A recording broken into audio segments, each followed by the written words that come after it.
મને ખબર નથી, એ તો પ્રજાનો આક્રોશ હતો, ભાગી જવું પડે, ભાગી જવું પડે. પ્રજાથી મોટું લોકશાહીની અંદર કોઈ છે નહીં.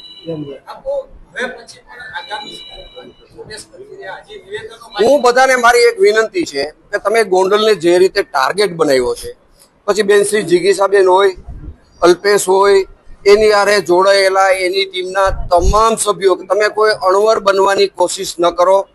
તમે આજે નહીં તો કાલે ગોંડલની અંદર ચૂંટણી આવવાની છે, એમાં તમે વરરાજા બનીને આવી જાઓ અને ગોંડલ જનતા તમને જવાબ દેશે. વિશેષ મારે એવું કેવું છે કે વિધાનસભાની ચૂંટણીને હજી સીતાવીની સાલ બાકી છે, હજી ઘણો સમય બાકી છે.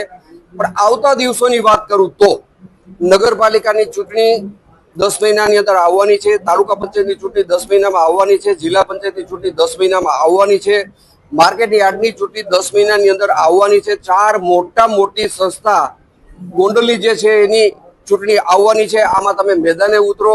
મારી તમને વિનંતી છે, તમે અણવર નહીં બનો, તમે વરરાજા બનીને આવો, ગોંડલની જનતા તમને જવાબ આપશે.